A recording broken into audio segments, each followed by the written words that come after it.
Hello and welcome to ज़रा हट के। मुबशर जैदी, ज़रार खोड़ो और वसतुल्लाह खान का सलाम कबूल कीजिए। कल ही हमने साहिवाल सानेह पर प्रोग्राम किया था और जिसमें उनके वकील जो हैं खलील की फ़ैमिली जो इसमें जाँ बाग हुई थी, उनके अहल खाना के वकील बैरिस्टर एहतशाम अमीरुद्दीन ने इस बात का शिकवा किया था कि ना ही लवाहिकीन को कंपनसेशन मिल रही है और ना ही जुडिशल कमीशन के ऊपर कुछ हो पा रहा है। खुशकिस्मती से, और we should give the credit where it is due, वज़ीर आज़म इमरान खान आज लाहौर गए और उन्होंने खलील के जो अहले खाना हैं उनसे मुलाकात की और वहाँ पर खलील के जो दोनों ज़िंदा बच जाने वाले बच्चे मुनीबा और उमैर भी मौजूद थे और वहाँ पर वज़ीर आज़म से आधे घंटे की मुलाकात हुई, जिसमें वज़ीर आज़म ने 3 करोड़ रुपए के चेक जो है फैमिली के हवाले किए। उस पर फैमिली ने इत्मीनान का भी इजहार किया। बाद में ये ख़बरें भी आईं कि उन दोनों की बातचीत में जुडिशल कमीशन के बारे में भी बात हुई है।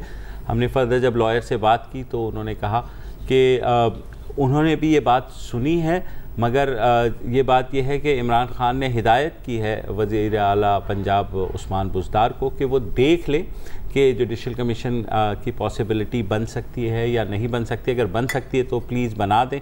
और ज़ाहिर है जुडिशल कमीशन क्योंकि फैमिली का ये मुतालबा भी है। बाकी जहाँ तक बात है उनके केस के ट्रांसफ़र की, उसके बारे में भी वकील ने बात की। तो ये एक अच्छी बात हुई है कि वज़ीर आज़म ख़ुद गए हैं। कुछ लोग ज़ाहिर नाक़दीन तो कुछ ना कुछ कहते हैं, वो कह रहे थे कि पंजाब गवर्नमेंट क्यों नहीं कर रही और वज़ीर आज़म को हर काम करना चाहिए। बहरहाल all is well that ends well. Chief minister secretariat में हुई जी जी जी। तो वज़ीर आज़म के पास वो मुतासिरा फैमिली गई थी। अच्छा, और अब ये बात समझ में नहीं आ रही कि अदालती कमीशन जो है वो हुकूमत चाहे तो बना दे। अब उस्मान बुज़दार से कहना कि जी आप मुनासिब समझें, उस्मान बुज़दार ने कि बहुत कड़ा वक्त है, ये इस तरह के फ़ैसले नहीं डालने चाहिए चीफ मिनिस्टर साहब पे। तो उसी वक्त जब आप ये बातें कर रहे हैं तो बतौर वज़ीर आज़म या जो भी है आप बता सकते थे भाई बना दो, आखिर बहुत सारी चीज़ें करते हैं। अच्छा, मेरी अब इलाज भी तो रखनी होती है। रिक्वेस्ट ये, बहरहाल thank you so much Khan साहब के कम से कम कंपनसेशन का मसला तो हल हुआ। और मेरी अब अदालत उज़्मा से दस्तबस्ता दरख्वास्त है कि कल एक इशू आया था कि दोनों छोटे बच्चे हैं, उनके साथ हर दूसरे तीसरे दिन साहिवाल जाना अदालत में लाहौर से उनके लिए बहुत टैक्सिंग है। ट्रॉमेटिक है क्योंकि वो वकील ने कहा था उन्हें उसी रास्ते से गुजारना। अदालत उज़्मा उन पे रहम करते हुए ये केस जहाँ बच्चे रहते हैं यानी लाहौर वहीं मुंतकिल कर दे तो थोड़ी सी आसानी हो जाएगी। ये कोई इतनी बड़ी फरमाइश नहीं है। हाँ, और लेकिन लाहौर हाई कोर्ट से आज एक अच्छी खबर भी आई कि वहाँ के जस्टिस तारिक सलीम शेख हैं जी, उन्होंने एक फ़ैसला दिया है कि फैसलाबाद के हैं जावेद मसीह, उनकी एप्लीकेशन थी कि उनकी जो बेटी है 14 साल की, उसे फरवरी में मुबैना तौर पे अगवा करने के बाद जबरन तब्दीली मज़हब हुई और फिर उसका निकाह जो है पढ़ा दिया गया तो उसे वालिदैन के हवाले किया जाए। तो आज जस्टिस तारिक सलीम शेख ने फ़ैसला दिया कि इस लड़की को जो सरकमस्टांसेस हैं उनकी तहत के बाद अदालत इस नतीजे पर पहुंची कि इस लड़की को वालिदैन के साथ रहने की इजाज़त दी। ख़ुद वो लड़की भी आई हुई थी और उसने अदालत के बाहर कहा कि वो उस घर से भाग के आ रही है जहाँ उसे अगवा के बाद शादी के नतीजे में जबरन रखा गया था। अब वो अपने वालिदैन के साथ रहना चाहती है। अच्छा, इस केस में जो इंटरेस्टिंग और अलमनाक बात है वो ये है कि इस बच्ची को किसी और ने अगवा नहीं किया, बल्कि मसीही बरादरी के कुछ लोगों ने अगवा करके एक शख्स है ज़फ़र बेच दिया, उसको बेच दिया। मुसलमान। अच्छा, फिर अब पता नहीं ज़फ़र के इल्म में था या नहीं कि ये बच्ची जो है वो अंडर एज है। बहरहाल उस तब्दीली मज़हब हुई और फिर उसने उसका ज़फ़र से निकाह हो गया। तो ये भी एक फैक्टर सामने आया। यार देखिए, अब जब हम मुकेश मेघवार साहब हमारे साथ बैठे हुए थे, उन्होंने ये बात की थी कि अक्सर होता क्या है कि अच्छा मज़हब की लेब में ये सारी चीज़ें की जाती है ना, और बज़ाहिर जब हम देख रहे होते हैं तो हम भी इसको बड़ा ब्लैक एंड वाइट देखते हैं कि जी या तो ये रिलीजियस एक्सट्रीमिज्म का इशू है, कुछ और है। अंदर जब आप जाते हैं ना तो ग्रे आती है। और मेरा ख्याल ये है कि जो स्टेट है उसको इस एस्पेक्ट की भी छानबीन की ज़रूरत है कि वो कौन लोग थे जिन्होंने ना सिर्फ अगवा किया बल्कि उसे बेच दिया। तब्दीली मज़हब का भी ठीक है, वो आ गया, वो तो फैसला लेकिन वो अब सेकेंडरी इशू है, लेकिन अब उनका भी बासपुरस होनी चाहिए कि ये कौन। बिल्कुल। अच्छा, इसमें एक सोशल मीडिया पे तस्वीर आई थी जिसमें वो बच्ची अपने बाप के गले लग के जो है ना, वेरी मूविंग, और जाहिर है बहरहाल जब नाउम्मीदी हो तो उसमें इस तरह की खबरें जो हैं वो नहीं, बिल्कुल ये बहुत कम होता है कि पहले 6 मिनट में ही नहीं, 6 मिनट में 2 खुशखबरियाँ हैं ये। और एक और भी है, मुबशिर जैदी साहब गए थे आज थर कोल पावर प्रोजेक्ट की इनॉग्रेशन भी हुई है वहाँ पे, इफ्तिताह भी हुआ है उसका, and so on and so forth. अभी एक ब्रेक लेते हैं और फिर उसके बारे में।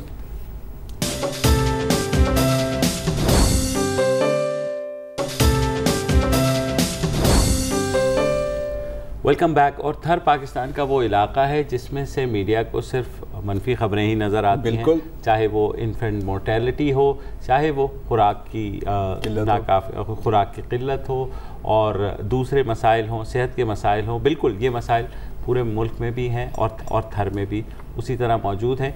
मगर आज मुझे यही बताया गया कि थर में जो इन्फेंट मोर्टेलिटी है, और बल्कि पूरे सूबा सिंध में, वो गुज़िश्ता 3 साल में 40% उसमें कमी हुई है, जो किसी भी सूबे से ज़्यादा है। तो चीज़ें बेहतरी की तरफ जा रही। आज इस्लाम कोर्ट के करीब जो है थर कोल पावर प्रोजेक्ट, नाम तो आप लोगों ने भी सुना होगा, हम भी बचपन से ही सुन रहे हैं। 1994 में समर मुबारकमंद जो तार लगा के बिजली पैदा कर रहे थे। हाँ, नहीं, वो और प्रोजेक्ट है। तो 1994 में कहते हैं कि शहीद बेनज़ीर भुट्टो ने ये प्रोजेक्ट का कंसीव किया था, और उन्होंने बात भी की, फिर उनकी हुकूमत चली गई, उसके बाद किसी ने इस पर तवज्जो नहीं दी। अब गुज़िश्ता कुछ सालों से इस पर बात होनी शुरू हुई, और आज जो है इसका इफ्तिताह किया बिलावल भुट्टो ज़रदारी ने। 660 मेगावाट बिजली जो है यहाँ से फराहमी शुरू हो गई है नेशनल ग्रिड को, और कहा यह जा रहा है कि फैसलाबाद की जो इंडस्ट्रियल जोन है उसको जा रही है बहुत खूब थर से। अच्छा, ये तो एक पार्ट है कि बिजली पैदा होनी शुरू हो गई है। अब ऐसे मंसूबे होते हैं, चाहे वो डैम्स के हों या बैराजेस के हों, तो उसमें रीलोकेशंस भी होती हैं जो वहाँ लोग हैं। तो यहाँ पर ख़ासा एक मरबूत प्लान बनाया गया कि यहाँ की जो फैमिलीज़ हैं उनको पहले रीलोकेट किया गया, उनको प्रॉपर उनके लिए घर बनाए जा रहे हैं। एक अभी कॉलोनी बनाई गई है 1200 कुछ फैमिलीज़ के लिए, ओवरऑल बनेंगे अभी एक उन्होंने बनाया 800 से 1000 गज के वो घर हैं। और देखा है मैंने खुद जाकर के भी, वसत का ये कहना है कि शायद गर्मियों में वो क्योंकि कंक्रीट है, हाँ, तो अब पता नहीं। हाँ, वो थर के हिसाब से डिज़ाइनिंग का मसला है। हाँ, उनका। लेकिन प्रॉपर अच्छे जैसे शहरों में घर होते वैसे बने हैं। एक और मसला भी होता है रॉयल्टी का, जिस इलाके से निकल रही है उनके मुकामी लोगों को कुछ नहीं मिलता जी। तो इस प्रोजेक्ट में 71% जो है वो पार्टिसिपेशन मकामी लोगों की है, और तकरीबन 70 से ज़ायद जो इंजीनियर्स हैं वो थर के जो पढ़े हुए उनको चाइना भेजा गया ट्रेनिंग के लिए, और वहाँ से ला करके अब वो वहाँ काम कर रहे हैं। चाइनीज़ इंजीनियरिंग कंपनी ने ऑब्वियसली ये प्रोजेक्ट वो भी किया है, सीपैक के तहत है ये। हाँ जी, तो सीपैक के तहत भी इसको शामिल किया गया है। प्लस इसमें और इतनी मज़े की कहानियाँ हैं कि वक्त भी कम है। जिस तरह डंपर्स जो हैं अब ख़वातीन चला रही हैं, 52 ड्राइवर्स हैं ख़वातीन ड्राइवर जिनको ट्रेन किया गया, जो कि कोल को ट्रांसपोर्ट थरी ख़वातीन, और वो डंपर चला रही हैं।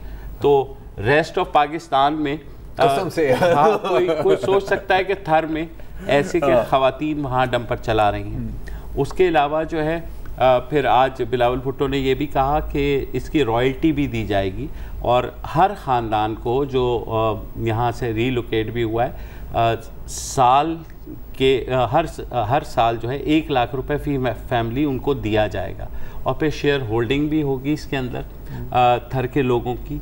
और जो थर के लोगों को बिजली की फराहमी है वो 100 यूनिट तक उस इलाके में वहाँ से मिलेगी, और जिसका खर्चा जो है सिंध गवर्नमेंट उठाएगी। मतलब कि सिंध गवर्नमेंट पैसे देगी 100 यूनिट से कम अगर आप खर्चते हैं 100 यूनिट तक, 100 यूनिट तक, हाँ ठीक है, तो वो बर्दाश्त करेगी, विच इज अगेन तो लोकल्स के लिए वो फ्री होगा। क्योंकि थर के अंदर जिस तरह से आज मैंने देखा कि चीज़ें बहरहाल पॉजिटिव डायरेक्शन में जाती ही हैं, चाहे आप जो मर्जी कर लें, तो बेहतरी की तरफ जा रही हैं। और फ्लैगशिप प्रोजेक्ट बन सकता है पीपल्स पार्टी के लिए, जिनके लिए बहुत जिनके ऊपर बहुत तनकीद भी होती है गवर्नेंस का बहुत बड़ा इशू गवर्नेंस में कि भाई आप कुछ ऐसी चीज़ नहीं कर सकते। अब नाउ दे हैव प्रोजेक्ट, और ये प्रोजेक्ट जो है ये जो कोयले का ज़ख़ीरा है, मुझे जो CEO थे उनसे मेरी बात हुई, उन्होंने कहा तकरीबन ये 200 साल तक हो सकता है। और ये जो 660 है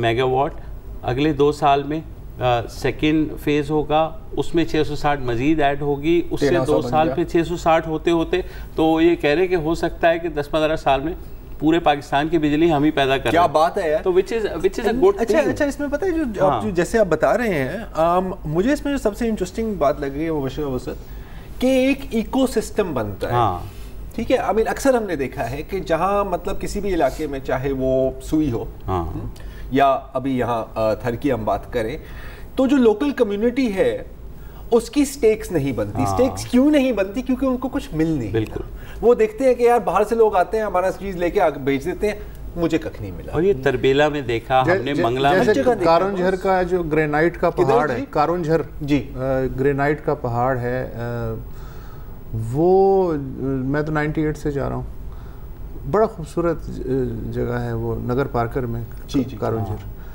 तो उसका जो ग्रेनाइट है वो जिन लोगों को लीज मिली है उनका थर से कोई ताल्लुक नहीं है। वो पहाड़ी जो है वो गैर थरियों के हाथ में है। तो ये तो बहुत होता है, मतलब किसी की पसमानदगी से फ़ायदा उठाया जाता है। हज़ारों मिसाल। अच्छा, अब अच्छी बात ये है, आपने वो सुन लिया होगा कि पिछले 1 हफ्ते से एक ट्रेंड चल रहा था ट्विटर पर, थर के लिए यूनिवर्सिटी। अच्छा, तो आज उसका भी हुआ है कि NAD यूनिवर्सिटी ऑफ इंजीनियरिंग का जो कैंपस है, बिलावल ने अनाउंस किया है। उन्होंने कहा मैं तो चाहता हूँ 1 नहीं 2 यूनिवर्सिटियाँ बने, लेकिन फिलहाल मैं 1 यूनिवर्सिटी के लिए ठीक है आपको कह रहा हूँ। तो अच्छी बात है। और पता है एक और जो इसमें जो बहुत positive, I mean again coming back to ये जो इकोसिस्टम की बात है कि अगर लोकल कम्युनिटी को फायदा मिल रहा है तो लोकल कम्युनिटी उस प्रोजेक्ट की हिफाजत भी करेगी। बिल्कुल, स्टेक्स बन जाती हैं। अब जैसे आपने कहा कि शेयर होल्डर है, तो आपको पता है यार बॉस ये किसी और का प्रोजेक्ट नहीं है, ये मेरा प्रोजेक्ट है। पता है अगर कोई उसको नुकसान देने की कोशिश करे तो वो मेरी जेब काट रहा है। तो दिस इज वेरी इंपॉर्टेंट। ये पता है कितने % शेयर मिलेंगे लोकल को अगर मिले तो? मेरे ख्याल में वो कह रहे थे 1%, हाँ 5 to 10% हम उसमें वो करेंगे। अच्छा, एक तो ये है कि ये नॉर्मली जो ज़ाहिर नाज़रीन को नहीं पता, ये ओपन पिट है, यानी कि ये ऐसा नहीं है कि कोयले की कान आपने वो किया और अंदर जाकर के कोयला निकाल रहे हैं। ये सामने ये लेयर्स की शक्ल में कोयला निकाला जा रहा है। और जो इंटरेस्ट था जिस पे आपने मुझे टेक्स्ट किया था कि पूछ लेना कि ये कोयला जो है क्या दूसरे इलाकों पे भी सप्लाई हो सकता है, Sahiwal coal power plant, Sahiwal पे। लेकिन साहिवाल का अब ये कोयले की जो क्वालिटी है वो उतनी वैसी नहीं है कि वो वहाँ इस्तेमाल हो सके, लेकिन मिक्स हो सकता है कि 20% इमीडिएटली जो है ये थर कोल का वहाँ जा सकता है। लेकिन थर से साहिवाल तक ट्रांसपोर्ट के मसाइल हैं, तो वो ये कह रहे हैं कि हम रेल लिंक इंश्योर कर रहे हैं 123 किलोमीटर का बिछाने के लिए, ताकि पूरे पाकिस्तान को थर कोल तक ये जाए। फिर एक और प्लांट जो है वो और भी लग रहा है। तो चीज़ें यार, और ये वो प्रोजेक्ट है बाय द वे जिसके बारे में लोग बहुत स्केप्टिकल भी थे ना, कि यार ये तो कभी होना ही नहीं है यार, क्या मतलब यार, ये हो गया वो हो गया।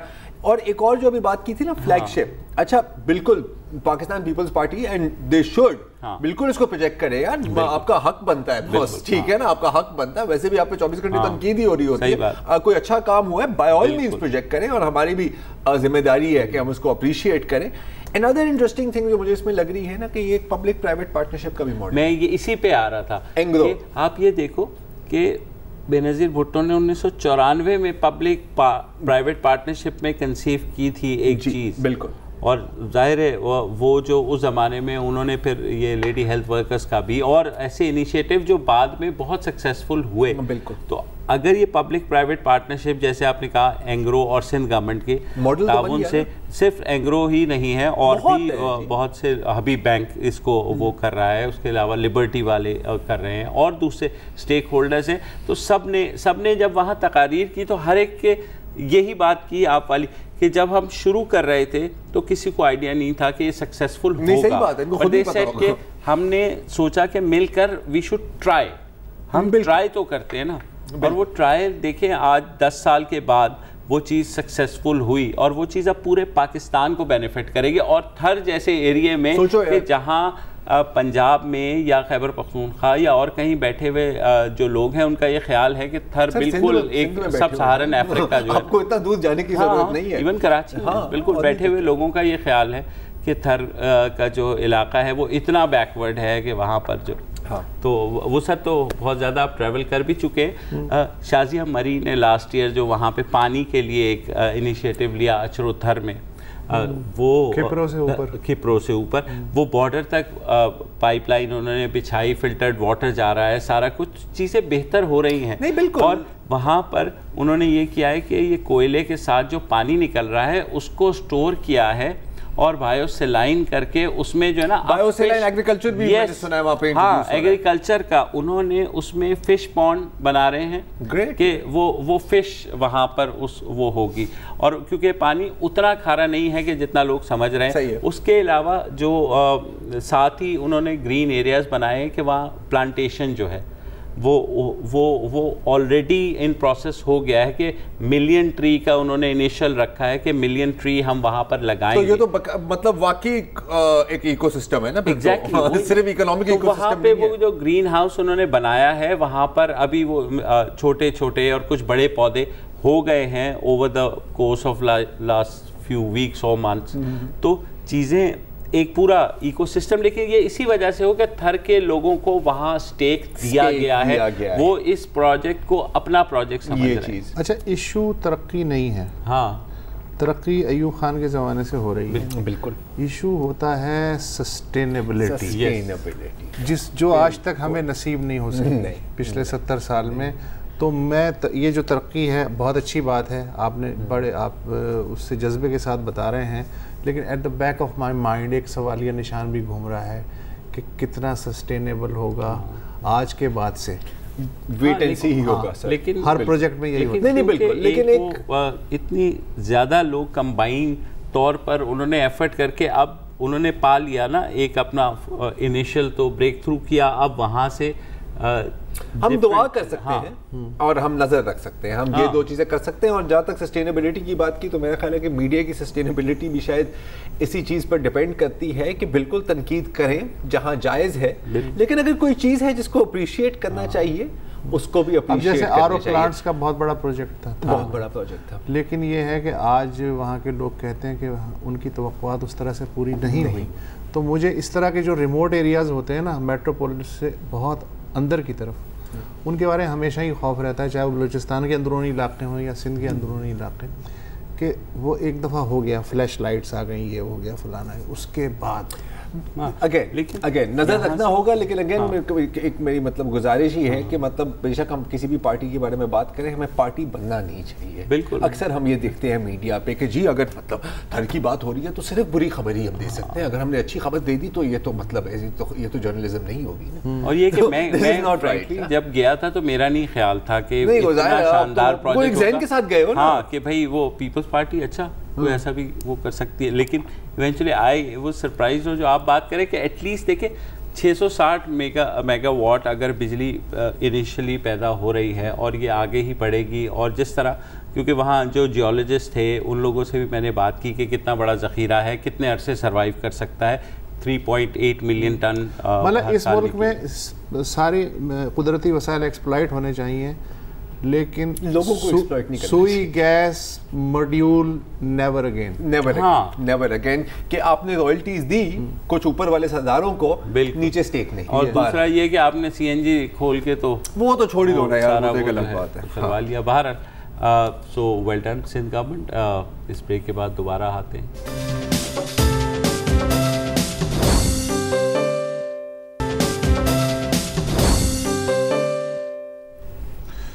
Welcome back. अब थोड़ी सी अपनी बात भी कर लें, यानी सारिफ की और कंज्यूमर्स आइटम की बात कर लें। वैसे भी रमज़ान आने वाला है, हम लोग ज़मीन पे रह जाएंगे और कीमतें आसमान पे चली जाएंगी। ये सिर्फ कीमतों का मसला नहीं है, चीज़ों की क्वालिटी जो है बिल्कुल उसका क्या होगा।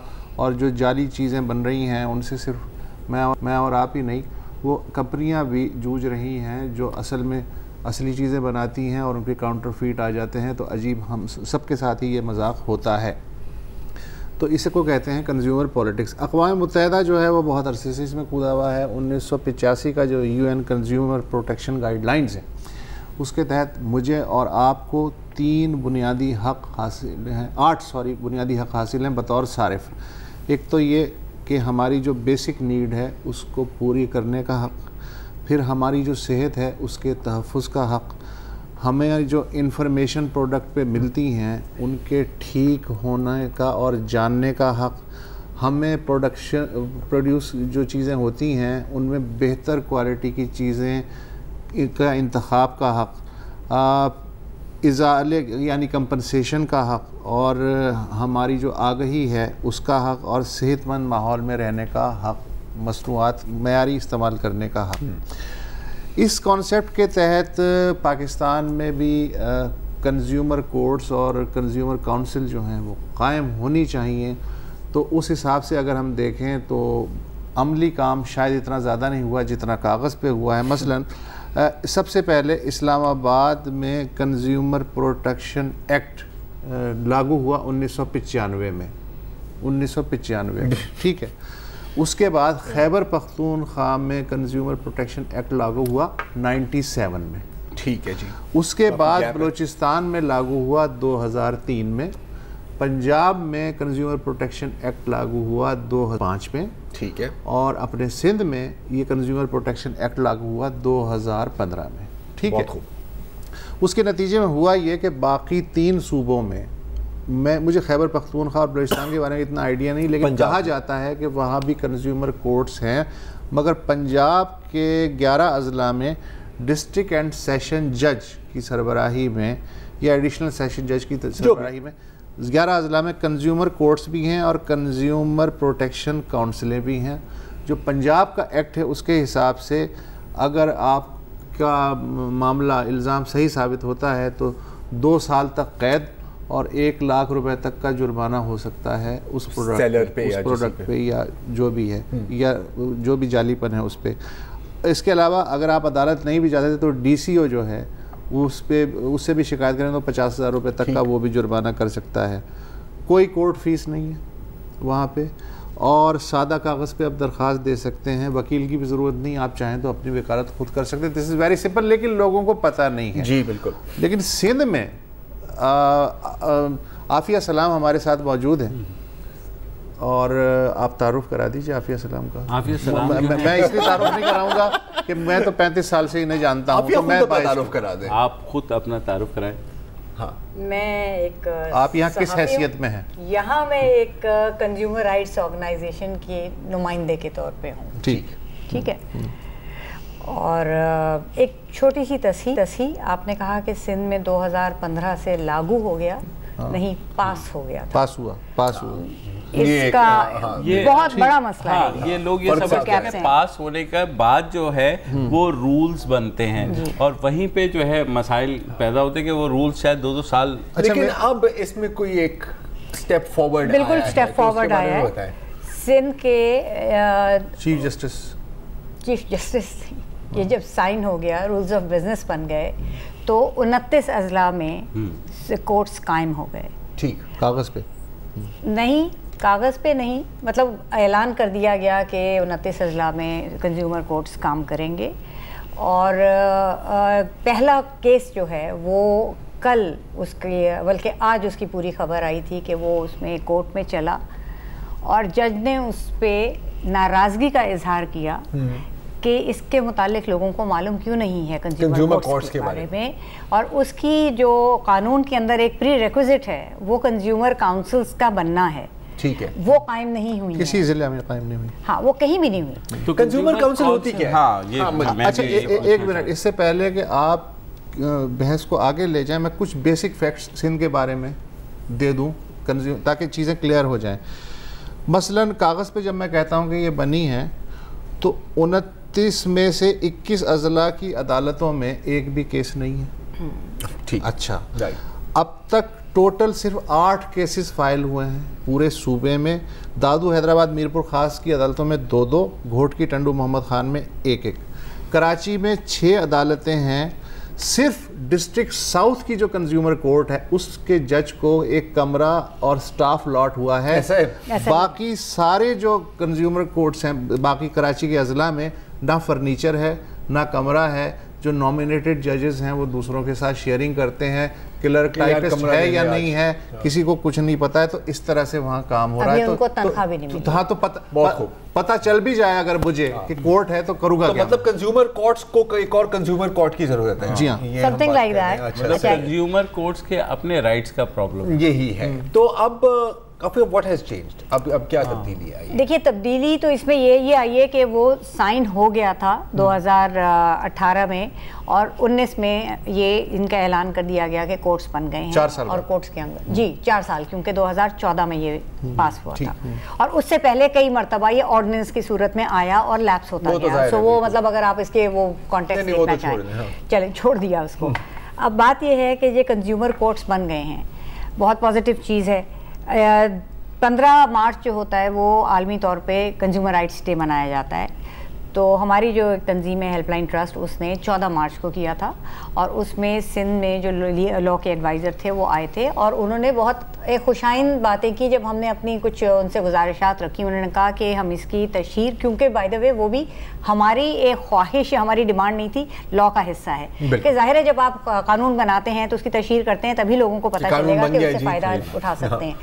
उन्होंने इस हद तक भी कहा था कि अगर कानून जब इस पे अमल दरामद होगा और इसमें कोई लकूना पाए गए तो हम इसमें अमेंडमेंट भी लाने को तैयार हैं। तो ये खुशाइन बात है। अच्छा आफिया, छोटा सा वक्फा लेना है, और वक्फे के बाद हम आपसे ये पूछेंगे कि जो नाज़रीन हैं जो सुन रहे हैं खासतौर पे सिंध में हैं, वो कंज्यूमर कोर्ट से कैसा फ़ायदा उठा सकते हैं इस ब्रेक के।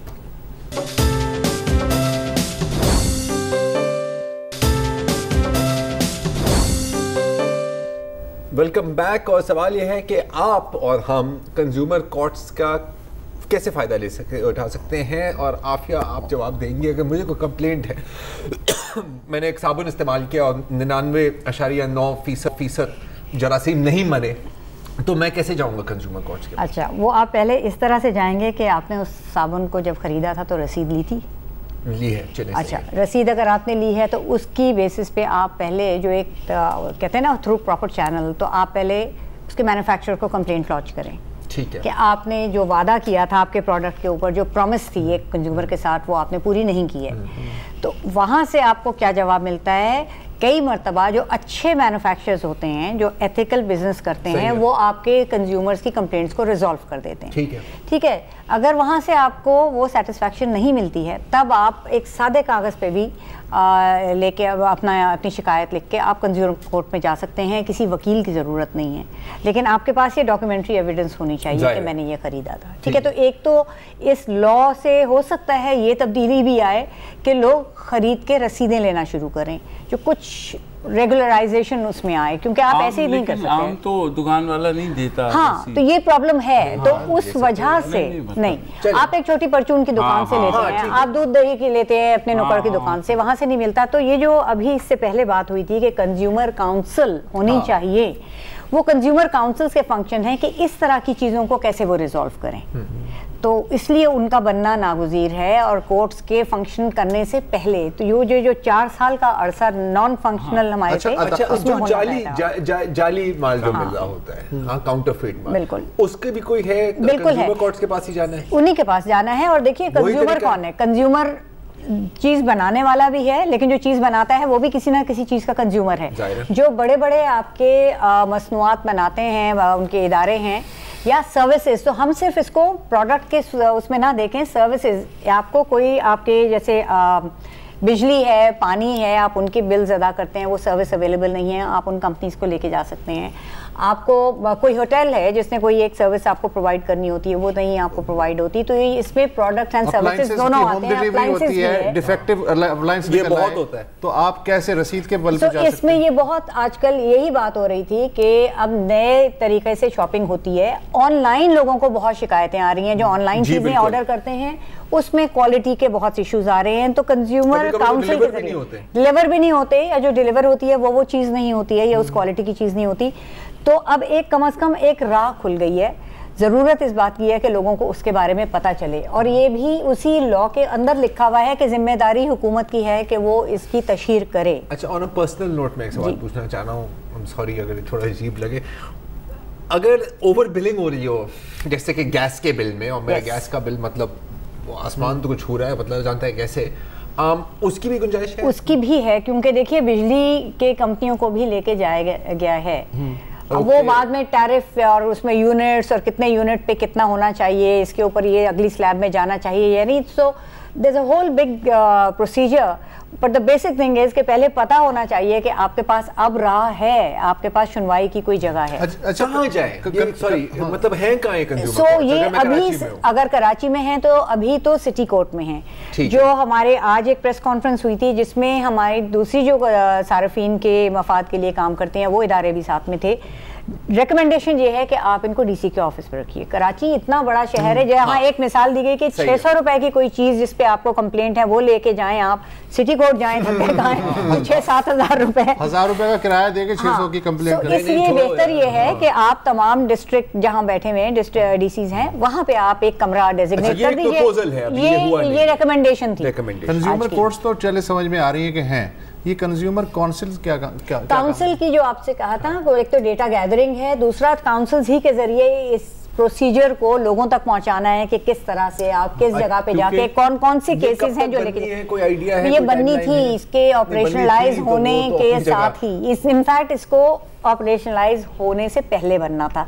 इसीलिए अगर आप वो खबर देखें जो पहला केस गया था जो कराची के जज का, उनकी नाराजगी इसी बुनियाद पे थी कि ये क्यों नहीं बनी हुई और इसके प्रोसीजर के बारे में लोगों को क्यों नहीं मालूम है। मतलब टांगा तैयार है लेकिन घोड़ा नहीं है। हाँ, तो अक्सर हमारे यहाँ हो जाता है ऐसे। चलो अच्छा, ये एक मैं चलाऊं, हम क्योंकि सहाफ़ी हैं और हमने कुछ ना कुछ डालना होता है और बिल्कुल एक डार्क साइड भी देखनी होती है कि जरा आम लिटिगेंट तो वैसे ही नहीं जाता, भूल जाते हैं। तो इतना प्रोसीजर, जैसे आप भी कह रही हैं कि 600 की चीज़ के लिए, या लेट्स से अगर एक साबुन है 55 रुपए के साबुन के लिए मैं गुलिस्तान जौहर से अगर यहाँ आता हूँ तो इस प्रोसेस को आसान बनाया जा सकता है, या बहरहाल हमें भी अपनी डीसी ऑफिस की बात की, मेरे ख्याल यही है वो कम से कम एक्सेसिबल ज़्यादा होंगे लोगों को कि अपने अपने इलाके में वो करें। दूसरा जो जिस सेमिनार की मैंने बात की थी वहाँ भी ये सजेशन आई थी कि कोई ऐप हो, सिंप्लीफाइड फॉर्म हो, और जो एक हमारी तरफ से रिकमेंडेशन थी कि लॉ को सिंप्लीफाई करके आम फहम ज़बान में उर्दू और सिंधी में लिखा जाए। बिल्कुल, वो अंग्रेजी दान लोगों को नहीं समझ में आती है, तो वो आम आवाम को कैसे पता चलेगी? उर्दू में हो, अगर किसी को कोई मालूमात चाहिए, अब ये जो आपने बातें की हैं शायद किसी ने पूरी नहीं सुनी, या इसमें कोई बातें रह गई हों, तो कहाँ जाके, ये कोई वेबसाइट है? अभी यही तो बात हो रही है कि इसकी तशहीर हुकूमत की जिम्मेदारी है, तो नहीं, हमारी इदारा ये है कि हम वहाँ पे आपको अपनी वेबसाइट के जरिए दे सकते हैं। ये भी तो होता है हुकूमत की अपनी भी तो क्वालिटी कंट्रोल चेकिंग मैकेनिज्म होती है। क्या सवाल कर दिया आप? मतलब इसी बात पर, इसी शानदार बात पे इजाज़त, Afia, thank you so much, बहुत शुक्रिया आप लोगों का। मैं चला कल कंज्यूमर कोर्ट है। हाँ, अस्सलाम वालेकुम। अगर आपको हमारे शो पसंद आया है तो प्लीज़ हमारे YouTube चैनल को सब्सक्राइब करें, और अगर मुनासिब समझे तो इस वीडियो को लाइक भी कर लें, तो कोई हर्ज नहीं है, और शेयर भी कर लें और कमेंट भी कर दें, वरना वो सब ऐसे ही लिखते रहेंगे। और ये जो दोनों कह रहे हैं ये कर लें जी प्लीज़, नहीं तो हमें भी घर जाना है, मैं आपके कंप्यूटर में नहीं रहना 24 घंटे। सही बात।